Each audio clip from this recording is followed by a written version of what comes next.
Miss world పోటీలకు సర్వం సిద్ధమైంది. ఇప్పటికే పోటీదారులు సిటీకి చేరుకుంటున్నారు. ఇటు ఏర్పాట్లపై సమీక్షించారు సీఎం రేవంత్. పకడ్బందీ భద్రతతో పాటు అతిథులకు ఎలాంటి అసౌకర్యం కలగకుండా చూడాలన్నారు.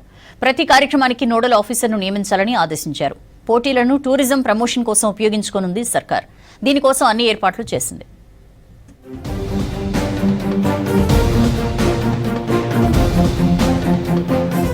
తెలంగాణ ఖ్యాతిని విశ్వమంతటా తెలిపేలా ఉపయోగపడే మిస్ వరల్డ్ పోటీలను ప్రతిష్టాత్మకంగా నిర్వహించాలని ఆదేశించారు సీఎం రేవంత్ రెడ్డి. పోటీల్లో పాల్గొనే 116 దేశాల అతిథులకు ఎలాంటి అసౌకర్యాలు కలగొద్దని చెప్పారు. పోటీలు పూర్తయ్యేంత వరకు ఎక్కడా చిన్న పొరపాటు జరగొద్దని అధికారులను ఆదేశించారు. మిస్ వరల్డ్ 2025 ఏర్పాట్లపై కమాండ్ కంట్రోల్ సెంటర్ లో ఉన్నత స్థాయి సమీక్ష నిర్వహించారు ముఖ్యమంత్రి రేవంత్ రెడ్డి. మే 10 నుంచి 31వ తేదీ వరకు జరిగే కార్యక్రమాలకు నోడల్ ఆఫీసర్లను నియమించాలని సూచించారు.